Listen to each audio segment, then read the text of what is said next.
Deputy Speaker, my adjournment matter is for the Minister for Climate Action, and the action I seek is for the Minister to visit my electorate and provide an update to my community on the launch of the Victorian Labor Government's new climate change strategy 2026 to 2030.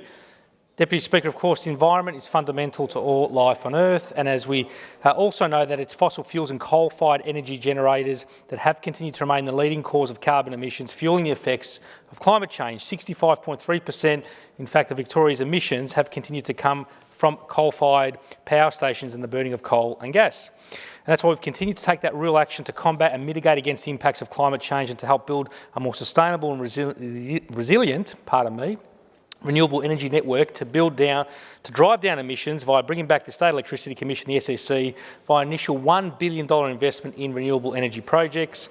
We've continued to lead Australian jurisdictions in the renewable energies effort, with the earliest net zero emissions target state of any Australian jurisdiction. We've got the ambitious global target of 75% to 80% carbon reductions by 2035. 42% of electricity produced in Victoria was renewable energy in 24-25. We've reduced our carbon emissions by 31.4%, and we are within our 2025 emissions target.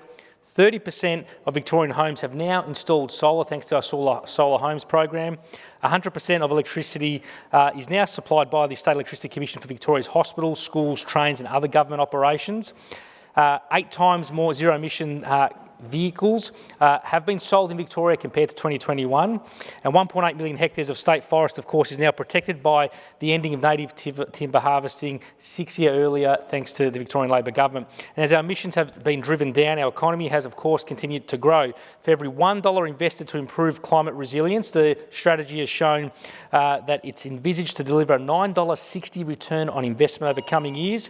Victoria's energy workforce is projected to grow by more than 60% by 2040 to 67,000 workers, but it's also the local investments we've been making across Pascoe Vale, Coburg and Brunswick West, of course, the Moonee Ponds Creek, the Merri Creek, the Edgars Creek, the West Bean Creek.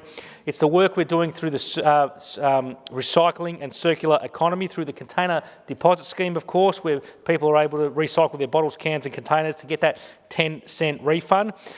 Because, of course, plastic will continue to remain an ongoing problem. I just want to quote the former member for Pascoe Vale and Wills, Honourable Kelvin Thompson, who best surmises this, I believe.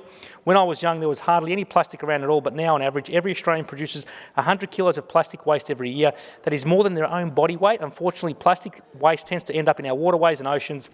Scientists estimate that the way we're going by 2050, the weight of plastic in our oceans will equal or exceed the weight of all the fish. It is estimated that 99% of seabirds worldwide have ingested plastic. It's that reason why, Deputy Speaker, we need to continue taking that real action on climate change.